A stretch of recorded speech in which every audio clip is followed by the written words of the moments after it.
ତାହାକୁ ପ୍ରତିଷ୍ଠା କରିବା ତାଙ୍କ ଜୀବନର ଲକ୍ଷ୍ୟ ହେଇଥିଲା। ସେଇ ସ୍ପେନ୍ସର ଦା ଯେ କି ଠାକୁରଙ୍କ ପାଖରେ ରହି ଯାଇଛନ୍ତି, ସ୍ପେନ୍ସର ଦା ଭାବୁଛନ୍ତି ଯେ ମୁଁ ତ ଏ ବିଷୟରେ କିଛି ଜାଣେ ନା, ମୋତେ ଠାକୁର କାହିଁକି ଦାୟିତ୍ୱ ଦେଇଛନ୍ତି। ଯାହା ହଉ ଠାକୁରଙ୍କର ଯେହେତୁ ନିର୍ଦ୍ଦେଶ ହେଇଛି, ସ୍ପେନ୍ସର ଦା ସେଇ ବିଲେଇର ଗୋଟେ ମଣିଷ ଯାହା ଯେମିତି ଯୋଉ ପାରଲୌକିକ କ୍ରିୟା କରାଯାଏ, ସ୍ପେନ୍ସର ଦା ସେଇ କ୍ରିୟାକର୍ମ ସବୁ କରିଛନ୍ତି। ଏମିତି 13-14 ଦିନ ପରେ ସ୍ପେନ୍ସର ଦା ଶ୍ରୀ ଠାକୁରଙ୍କୁ ଅନ୍ୟାନ୍ୟ ଭକ୍ତ ସମସ୍ତେ ଅଛନ୍ତି ପଚାରୁଛନ୍ତି ଯେ ଠାକୁର ଏଇ ଯେ ବିଲେଇଟି ମରିଗଲା, ଏଠାରେ ତ ବହୁ ଭକ୍ତମାନେ ଅଛନ୍ତି ଯୋଉମାନେ ଜାଣିଛନ୍ତି କ'ଣ କ୍ରିୟାକର୍ମ, ମୋ ଦ୍ୱାରା କାହିଁକି ଆପଣ କରେଇଲେ। ଠାକୁର ସେତେବେଳେ କହିଛନ୍ତି ଯେ ଏଇ ବିଲେଇଟି ହେଉଛି ଆଉ କେହି ନୁହଁ, ସେ ବିଲେଇଟି ହେଉଛି ତୋର ମା। ଯେ ତୋର ପୂର୍ବଜନ୍ମରେ ତୋର ମା ଥିଲେ, ତୋର ମାତୃ ଋଣ କିଛି ରହିଯାଇଥିଲା। এই বিলেইটি এই যে আশ্রমରେ ଅଛି, ଆଉ ତୁମେ ମଧ୍ୟ আসি এই যে আশ্রমରେ ପହଞ୍ଚି ଗଲ। ଗୋଟିଏ ଜାଗାରେ ତମେ ମା ଆଉ ପୁଅ ଗୋଟିଏ ଜାଗାରେ ହିଁ ରହୁଥିଲ, ଆଉ ଯେହେତୁ ତାର ମୃତ୍ୟୁ ହେଇଛି, ତମର ଯାହା ଯୋଉ ମାତୃ ଋଣଟେ ଥିଲା ତାହାକୁ ତମେ ଏଇ ଜନ୍ମରେ ହିଁ ପରିଶୋଧ କର। ଯାହା ହଉ ଏଇଟା କେବଳ ଯେ ପୁରୁଷୋତ୍ତମଙ୍କ ସଙ୍ଗ ଲାଭ କଲେ ଏହା ହିଁ ସମ୍ଭବ।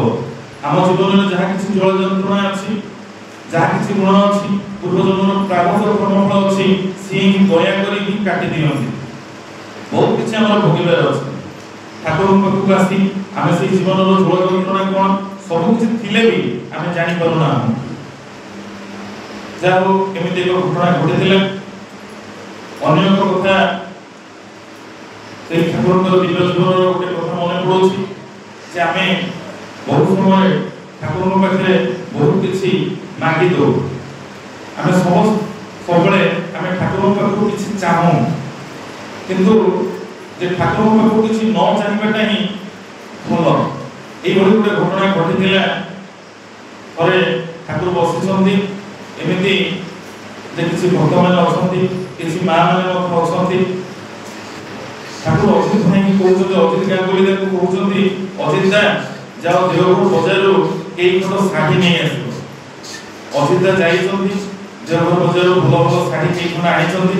ତାପରେ ସେଠି ଯୋଉ ମା ମାନେ ଠାକୁରଙ୍କ ପାଖରେ ଥିଲେ, ଅଜିତ ଦାଙ୍କୁ କହିଛନ୍ତି ଏଇ ଶାଢ଼ୀ ଗୁଡ଼ିକ ସେଇ ମା ମାନଙ୍କୁ ନେଇକି ଦେଇଦିଅ। ଅଜିତ ଦା ଦେଖୁଛନ୍ତି ଯେ ଠାକୁର ଯୋଉ ମା ମାନଙ୍କୁ ଶାଢ଼ୀ ଦବା ପାଇଁ କହିଲେ ଯେ ସେମାନଙ୍କର କୌଣସି ଅଭାବ ନାହିଁ, କିନ୍ତୁ କିଛି ଦୂରରେ ଗୋଟେ ସଜନା ଗଛ ମୂଳେ ଜଣେ ମା ଠିଆ ହେଇଛନ୍ତି। ତାଙ୍କର ଯେ ବହୁତ ଅଭାବ ଅସୁବିଧା, ଅତି ଜୀର୍ଣ୍ଣ ଶୀର୍ଣ୍ଣ ତାଙ୍କର ଯୋଉ ବସ୍ତ୍ର, ସେ ଯୋଉ ଶାଢ଼ୀ ଖଣ୍ଡିକ ପିନ୍ଧିଥିଲେ ଅତି ମଳିନ। ସେ ଭାବୁଛନ୍ତି, ଅଚିନ୍ତା ଭାବୁଛନ୍ତି ଯେ ଯୋଉମାନଙ୍କର ଆବଶ୍ୟକତା ନାହିଁ ଠାକୁର ହିଁ ସେଇମାନଙ୍କ ପାଇଁ ଆଣିଛନ୍ତି, ସେଇମାନଙ୍କୁ କହୁଛନ୍ତି ଦେବା ପାଇଁ। କିନ୍ତୁ ଯୋଉ ମା ଜଣଙ୍କର ନିହାତି ଆବଶ୍ୟକତା ଅଛି, ଠାକୁର କିନ୍ତୁ ତାଙ୍କୁ କହୁନାହାନ୍ତି ଯେ ତାଙ୍କୁ ନେଇ ଦେଇଦିଅ। ଯାହା ହଉ ତାଙ୍କ ମନ ଭିତରେ ଟିକେ ବିଦ୍ୱେଷ ଭାବ ଆସିଛି। ତାପରେ ସେ ସେଇ ମା ମାନଙ୍କୁ ନେଇକି ଶାଢ଼ୀ ଗୁଡ଼ିକ ଦେଇଦେଇଛନ୍ତି। ତାପରେ ଠାକୁରଙ୍କ ପାଖକୁ ଆସିଲା ବେଳେ ଠାକୁର କହୁଛନ୍ତି ଏ ଅଜିତ ଦା ଯା ଆଉ ଦି ଖଣ୍ଡ ଶାଢ଼ୀ ନେଇ ଆସିବ। ସେ ଭାବିଲେ ଯେ ତମେ ପୁଣି କାହିଁକି ପଠେଇଲେ। ପୁଣି ଦେଓଘର ବଜାରକୁ ଯାଇ ଅଜିତ ଦା ପୁଣି 2 ଖଣ୍ଡ ଶାଢ଼ୀ ନେଇ ଆସିଲେ। ତାପରେ ଠାକୁର କହୁଛନ୍ତି ଦେଖ ସେ ଯୋଉ ସଜନା ଗଛ ମୂଳେ ଯୋଉ ମା ଜଣକ ଠିଆ ହେଇଛନ୍ତି, ସେଇ ମା ଜଣଙ୍କୁ ଦେଇଦେବ ଏଇ ଶାଢ଼ୀ 2 ଖଣ୍ଡ। ଯେତେବେଳେ ଅଜିତ ଦା ଯାଇଛନ୍ତି, ସେ ମାଙ୍କୁ ଦେଇଛନ୍ତି ଯେ ଠାକୁର କହିଲେ ଯେ ଶାଢ଼ୀ ଗୁଡ଼ିକ ଆପଣ ଗ୍ରହଣ କରିବେ। ସାଙ୍ଗେ ସାଙ୍ଗେ ସେ କହୁଛନ୍ତି ମୋର କିଛି ଶାଢ଼ୀ ଆବଶ୍ୟକତା ନାହିଁ, ମୁଁ କେବଳ ଆସିଛି ଏଠି ଠାକୁରଙ୍କୁ ଦର୍ଶନ କରିବା ପାଇଁ, ମୋର ଏତିକି ଆବଶ୍ୟକତା, ମୋର କିଛି ଏଇ ଜିନିଷ ହିଁ ମୋର କିଛି ଆବଶ୍ୟକତା ନାହିଁ। ସେତେବେଳେ ଅଜିତ ଦା ତାଙ୍କ ଭିତରେ ଯୋଉ ଭାବନାଟା ଥିଲା ନିଜେ ହିଁ ବୁଝିପାରିଛନ୍ତି ଯେ ତାଙ୍କର ଭିତରେ ଯୋଉ ବିଦ୍ୱେଷଟା ଥିଲା। ସେ ଭାବୁଥିଲେ ବୋଧେ ଠାକୁର କିଛି ବୁଝିପାରୁନାହାନ୍ତି, ଜାଣିପାରୁନାହାନ୍ତି, ଠାକୁର ହଉଛନ୍ତି ଅନ୍ତର୍ଯାମୀ। ସେ ତାଙ୍କ ନିଜ ବୁଦ୍ଧିରେ ଠାକୁରଙ୍କୁ ଯେ ପରିମାପ କରୁଥିଲେ, ସେ ହିଁ ଫେଲୁଅର ମାଇଲେ। ଆକ୍ଚୁଆଲି ବାସ୍ତବରେ ସେ ଚାହାନ୍ତିନି ସେ ଶାଢ଼ୀ। ତାପରେ ସେ ଫେରି ଆସିଛନ୍ତି, ଯେତେବେଳେ ମା ଜଣକ ଗ୍ରହଣ କରିନାହାନ୍ତି, ଠାକୁରଙ୍କ ପାଖରେ ସେ କହୁଛନ୍ତି ସେ ମା ଜଣକ ରଖୁନାହାନ୍ତି। ତାପରେ ଠାକୁର କହିଛନ୍ତି ଯାହା କହିବୁ, ମୁଁ ଯେ ତାର ବାପା ଝିଅକୁ ଶାଢ଼ୀ ଦଉଛି କାହିଁକି ରଖିବନି। ତାପରେ ଯେତେବେଳେ ଯାଇକି କହୁଛନ୍ତି ଯେ ଠାକୁର କହୁଛନ୍ତି ସେ ତ ବାପା ହିସାବରେ ତୁମକୁ ଶାଢ଼ୀ 2 ଖଣ୍ଡ ଦଉଛନ୍ତି, ତୁମେ କାହିଁକି ରଖିବନି। ତାପରେ ସେଇ ମା ଜଣଙ୍କ ଶାଢ଼ୀ ग्रहण करी ठाकुर प्रणाम करी तापर चली जाइछन। तापर अजिता आसी बसिछन्ती ठाकुर कहउछन्ती समस्त भाबती मु गोटे भारी बोका लोक बोली। ठाकुर सेही कथा ही कहउछन्ती अजिता के भितर जो जो दोष प्रवृत्ति थिला ठाकुर जो भूल से बुझुले सेही से दिन समाधान हे गला।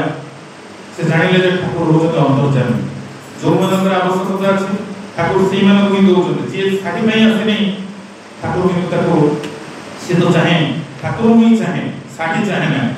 तेणु आम मान जीवन में आम केवल आम ठाकुर ही चाहिए दरकार निष्पत्त भाव ताको भल पाइबा दरकार जे मो ठाकुर को भल पाए तार प्रतिबदल में किसी चाहे ना यही भल पाइबाटा दरकार। मनुष्य भितर जब यही भल पाइबा रहे ताहले से सब किछि प्राप्त हो। आ गोटे कथा जे ताको सही दिव्य जीवन कथा ये देवघर आश्रम श्री श्री ठाकुर जे जन्मवार्षिक जे प्रतिवर्ष महासमारोह परिपालन हुए 1954 साल से वर्ष मध्य बहु आडंबर श्री श्री ठाकुर जन्मवार्षिक पालन होउछि जे 5 दिन धरी जे 5टी दिवस से पालन होउला। जे प्रति दिवस रे जणे जणे जे प्रख्यात जे व्यक्तित्व आसंती ठाकुर जे भावदर्श विषय किछि सुनती आउ किछि मध्य कथा कहि रखती। जे उत्सवर जो शेष दिन पंचम दिवस रे जने साहित्य को डका हेतिला। श्री श्री ठाकुर से बहुत दीक्षित नहती किंतु जे प्रख्यात मान्यगण्य व्यक्ति मानकु जे सभापति रूपे मुख्य अतिथि रूपे ए उत्सव को डका जाइଥାଏ। से दिन जने साहित्य को आसीछन्ती सेतबेले तत्कालीन सत्संगर संपादक थिले ज्ञानंद विकास गोस्वामी ताको जे ज्ञानदा बोली समस्त डाकंती ज्ञानदा जाइछन्ती ए जे साहित्य को आसीछन्ती जे प्रथम से आसीबे से श्री श्री ठाकुर को निश्चित भाव से दर्शन करते। ताकर जो मोटर गाड़ी आसीथिले जो गाड़ी रे आसीथिले किछि दूर रे से कार रखी साहित्य को सहित साहित्य को पत्नी मध्ये आसीछन्ती ज्ञानदा जाइछन्ती ताको पाछोटी नै आसीछन्ती दुहे स्वामी स्त्री दुहे आसी ठाकुर को प्रणाम करे बसिछन्ती। प्रणाम करी मुह को तळ को करे बसिछन्ती आ श्री श्री ठाकुर संगे संगे मुह को टिके बुलाई बसिले। से जोंती बसिछन्ती श्री श्री ठाकुर जे अपर पार्श्व को चाहि बसिले।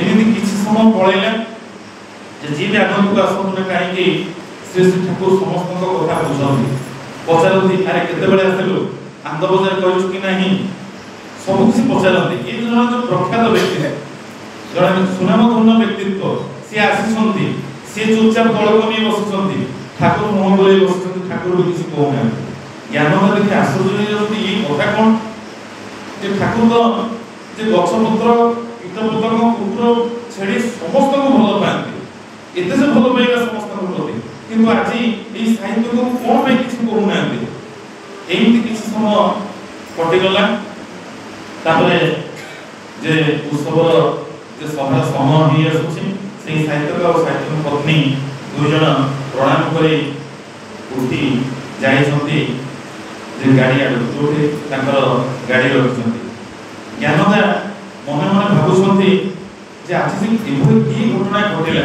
ए साहित्य को निश्चित किछि ना किछि ए सभा आज खराब मंतव्य देबे ठाकुर को विषय निश्चित किछि ना किछि ठाकुर को विषय खराब मंतव्य देबे ही देबे।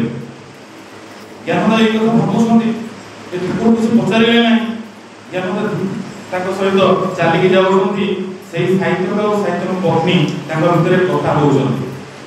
साहित्य पत्नी पचारुछन्ती तमे कोन श्री श्री ठाकुर को मुख को चाहिलो कि साहित्य को कहउछन्ती दूर मो कोन एते पागल होइछि जे मो ठाकुर को मुख को चाहिबी एठी जे आसीछि ठाकुर को मुख जे दर्शन करेछि से सब दिन में रहि जाइछि मो सत्संग रे ठाकुर को मुख को जदि थोड़ा चाहि देबी ताहले मु भी आ एठु फसी जाई परिबेनी सब दिन बांधी हे जिवि श्री ठाकुर को पाखे तांको भितरे से तांको स्त्री को सहित एई कथा ही चलिछन्ती। ज्ञानदा शुणुछन्ती एई कथा सेतबेले ही से जानि पारिले जे ठाकुर काहे कि मुख बुलाई बसिले सी निजे जे चिंता करी आसुछन ठाकुर मुखକୁ चाहिबे नाही ठाकुरଙ୍କର आखि जो लोक ऊपर पड़िछि जे कोहा जाय ठाकुर आखि समोहन शक्ति अछि आ से लोक ठाकुर प्रेम बांधी जाय से लोक केबे छाड़ी पारे ना श्री ठाकुर साइकिल पूर्व स्थिर करी आसुछन जे ठाकुर मुखକୁ हम चाहिबा नाही चाहिले ही रहि जिबा सेतरे जेतरे ज्ञानदायी कथा सुनिछंती जेमती जे ज्वर छाड़िले जेमती झाळ बोई जाय ताको देहरु सेमती झाळ बोई ताकर मत जो श्री ठाकुर मत जो विद्वेष भाव आसिथिला जे ठाकुर काई किछु कहउनांती से जानि पारिले जे घटना कोन ठाकुर काहे कि मुख बुले बसिले तनो जोटा भागवतर अछि जे जतमान प्रपद्यन्ते तां स्तथैव भजाम्यहम् तो श्री ठाकुर होजन अंतर्जामी तो से जो भली भजना करे ठाकुर जे सद्गुरु अन्यर भावना को अनुसरण करती निजर इच्छा शक्ति के जोर जबरदस्त का ऊपर जाहिर करती नहीं मनुष्य मनर भावटा को अनुसरण करती से जहाँ चाहती पुरुषोत्तम ताको इच्छा परिपूर्ण करती से चाहती नहीं जे मो साथी ठाकुरंकर मुख को चाहिए से ठाकुर मत अनुरूप से कले जे ठाकुर चाहिए नहीं जे तुम मो मुख को चाहो तो से भक्तर इच्छा मध्य पूर्ण करती सेति ठाकुर मुख बोले बसते जानो सेदिन ही जानिले ज्ञानदानकर जो विद्वेष भाव आसिथिला ता दूर होला और जानिले श्री श्री ठाकुर होचोती अंतर्जाम जानो आज ये सत्संग रे बहु भाई माने माने उपस्थित अछंती एवं मधुर परिवेश सृष्टि हेछि आज जे सत्संग जानो सदर सत्य हमें लेछंती से ठाकुर को प्रार्थना करे ई जो उद्देश्य ठाकुर आगर जो जे मात्र योग हेछि प्रार्थना करे से विद्यार्थीर संगति देव और जो उपस्थित अछंती समस्तंकर शांति स्वस्ति मंगल कामना करे मोर शेष करू।